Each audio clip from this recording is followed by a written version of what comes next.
Welcome to Studenomics TV. I'm your host, Trevor Parkins-Cabarrus. This is... Don't get used to that, okay? I'm Martin Dasco, the founder of Studenomics. And co-host. So, you have a question for us today? Yes, today we're gonna flip the script a little bit. Oh. I have a question. I've been that? running Studenomics since November 7th, 2008, about 8 years now. So I've been in business for a while, so I'm not in a position where I'm starting fresh. But Trevor, on the other hand, came to me last year and he was kind of fed up with the situation. So I helped him start his business. And then all of a sudden I see this guy in local newspapers. I see him on the news, on TV. Like his Facebook page is getting 22,000 views.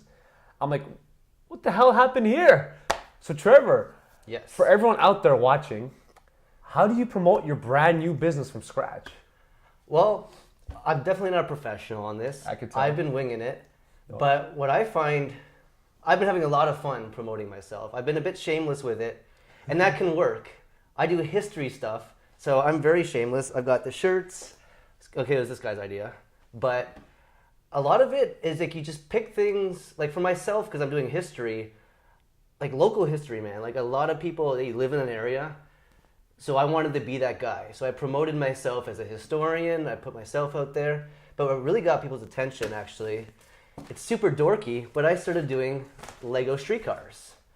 It is dorky. It is dorky, but holy crap, man. This has really got in my brand. That's a out there. popular newspaper. What is Yeah, that? this is the Toronto Star. This guy's in the Toronto Star. I am the Then- Toronto Star, and he's in the Toronto Star. Spacing Magazine contacted me and gave me a spread in their magazine. Wow.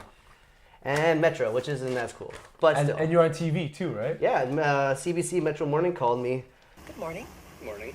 For those watching on CBLT, they're going to note that you are dressed in a more dapper fashion than most of our guests are.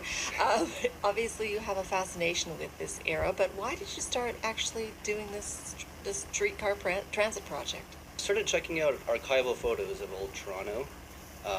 As I'm sure people know, there are tons of them out there. I was particularly fascinated by the Victorian era photos, and that's when I discovered Toronto's horse-drawn streetcars.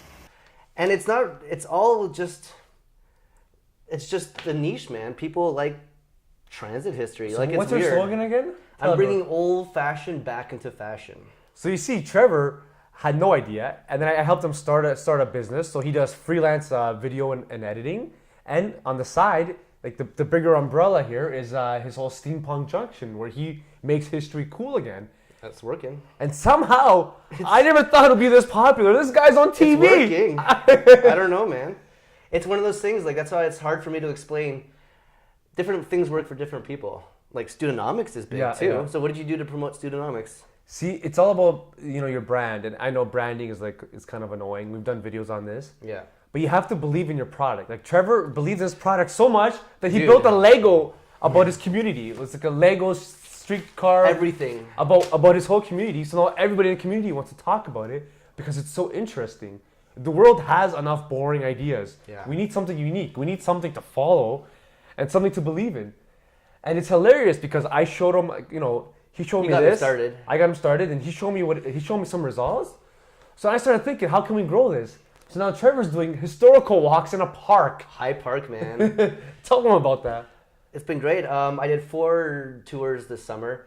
I do them for free because it draws more people out. But then I actually get some tips. Like I don't even ask for tips. People just do it. Imagine that. This guy Yeah. went from no idea to being in the news, being on TV, and doing historical walks where people are walking around the park with him. I know, it's pretty, it's crazy, eh? So what's your advice for getting started right now? What's the first thing people should do to promote their business?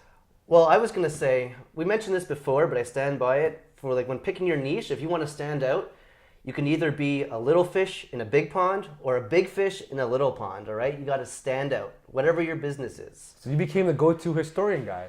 I 'Cause am. usually historians are historical. They're old people, They're- right? It's true. All the people I've met some really interesting people who know The their average history. age of his crew is deceased. Oh, wow. There's some old geezers.